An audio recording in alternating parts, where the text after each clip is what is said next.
நிஃப்ராஷ் 31. 32 முன்னாடி வாங்க.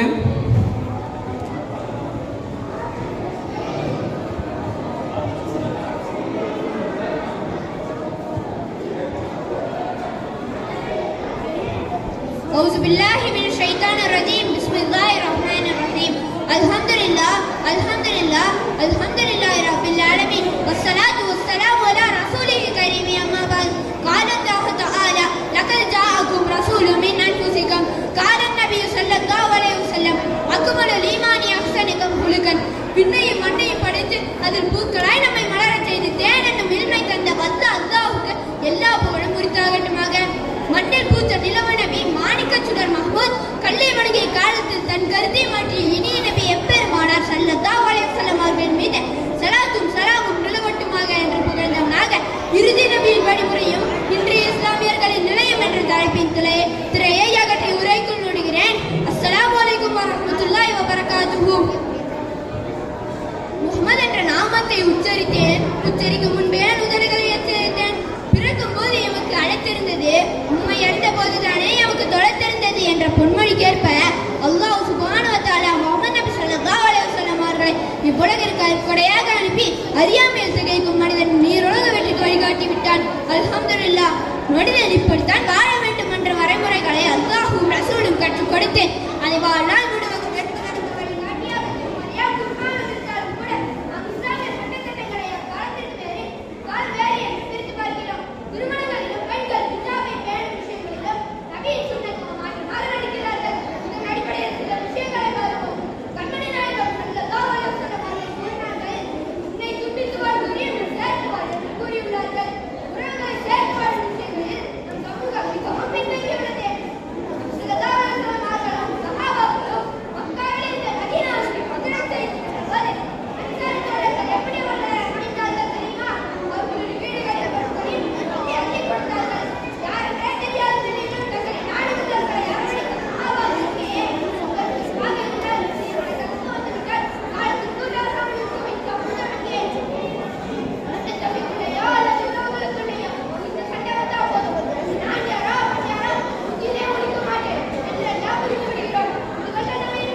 ஆனால் நம் குணத்தால் நாம் எத்தனை பேரை ஈர்த்துள்ளோம்? ஒரு அழகான சம்பவத்தை கூறுகிறேன், கேளுங்கள். ஸல்லல்லாஹு அலைஹி வஸல்லம் அவர்களின் காலத்தில் ஸைத் இப்னு ஷஹ்னா என்ற பிரபலமான யஹூதி பாதிரியார் இருந்தார். அவர் தௌராத் வேதத்தை நன்கு தெரிந்தவர். அவர் நபி ஸல்லல்லாஹு அலைஹி வஸல்லம் அவர்களுக்கு கடன் கொடுத்திருந்தார். தவணை முடிவதற்கு முன்பே கடன் வாங்க வருவார். நபி ஸல்லல்லாஹு அலைஹி வஸல்லம் அவர்கள் சமூகத்துக்கு சென்றார். சென்றவருடனே நபி ஸல்லல்லாஹு அலைஹி வஸல்லம் அவர்கள் சட்டையை பிடித்து, முகமதே, எனக்கு தெரியும் முகமதும் அவரை கூட்டும் இப்படித்தான் என்று வாங்கிய கடனை நிறைவேற்ற மாட்டீர்களா என்று கடுகடுத்தார். நபியின் சட்டையை பிடித்தால் யாருக்கு முதலில் கோபம் வருமோ அந்த உமர் இப்னு கத்தாப் ரலியல்லாஹு அன்ஹு அவர்கள் கொதித்தெழுந்தார்கள். யா ரசூலுல்லாஹ், நீங்கள் சொல்லுங்கள், இவன் தலையை வெட்டி விடுகிறேன் என்று கூறினார்கள்.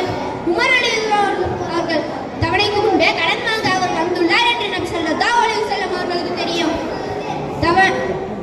உமர் ரலியல்லாஹு அன்ஹு அவர்களை கருணையே உருவான காரணத்தை நபி ஸல்லல்லாஹு அலைஹி வஸல்லம் அவர்கள் கோபம் கொள்ளவில்லை. உமர் ரலியல்லாஹு அன்ஹு அவர்களை பார்த்து, உமரே, நானும் இவரும் இது அல்லாத வேறு வார்த்தை அல்லவா உங்களிடம் எதிர்பார்த்தோம். கடனை நிறைவேற்றுங்கள் என்று நீங்கள் என்னிடம் என்று கூறினார்.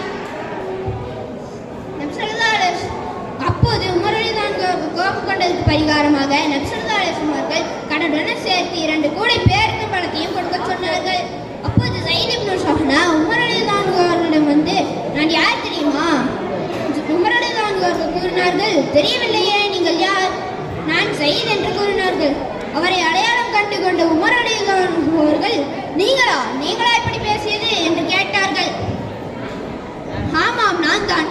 தௌராத் வேதத்தில் நபி அவர்களை பற்றி கூறப்பட்டிருந்தது, அறியாமை மிஞ்சும் போது சகிப்புத்தன்மையுடன் நடந்து கொள்வார் அந்த தூதர் என்று இருந்தது. அதை சோதித்து பார்க்கத்தான் வந்தேன், பார்த்து விட்டேன். எனவே உமரே, இப்போதே உன் கையை பிடித்து இஸ்லாத்தை ஏற்றுக்கொள்கிறேன் என்று கூறி ஷஹாதத் கூறிவிட்டார். சுப்ஹானல்லாஹ். அந்நேரத்தில் அவர் கோபம் நபி ஸல்லல்லாஹு அலைஹி வஸல்லம் அவர்கள் கோபம் கொண்டிருந்தால் என்ன நேர்ந்திருக்கும்? கல்வி என்பது அதிலே அகில் என்ற அறிவும் நஃப்ஸ் என்ற மனதும் ஃபிக்ர் என்ற சிந்தனையும் உள்ளது. எனவே மனதை பக்குவப்படுத்துவது மிகவும் முக்கியமானது. மனதை கட்டுப்படுத்தி வாழ்ந்தால் மனிதன் வெற்றி பெற்று விடுவான்.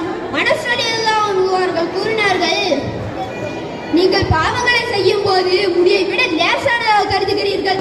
நாங்கள் எல்லாம் நபியின் காலத்தில் சிறிய பாவம் செய்து விட்டாலும் ஏதேனும் பெரிய அழிவு வந்து விடுமோ என்று பயந்தோம் என்று கூறினார்கள்.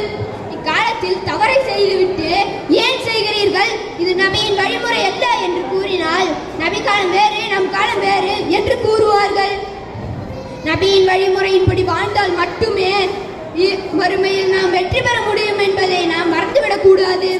எனவே சகோதரர்களே, அல்லாஹ்வும் ரசூலும் காட்டி தந்த வழிமுறையின்படி வாழ்ந்து ஈருலகிலும் வெற்றி பெற்று சொர்க்கத்தில் உயர்ந்த சொர்க்கமான ஜன்னத்துல் ஃபிர்தௌஸில் நுழைவதற்கு அல்லாஹ் தௌஃபீக் செய்வானாக. வாய்ப்பளித்தமைக்கு நன்றி கூறி விடைபெறுகிறேன். ஆமீன் ஆமீன் யா ரப்பில் ஆலமீன். அஸ்தக்ஃபிருல்லாஹ் லீ வ லக்கும். அஸ்ஸலாமு அலைக்கும் வ ரஹ்மத்துல்லாஹி வ பரகாத்துஹு. வலைக்கும் அஸ்ஸலாம் வ ரஹ்மத்துல்லாஹி வ பரகாத்துஹு.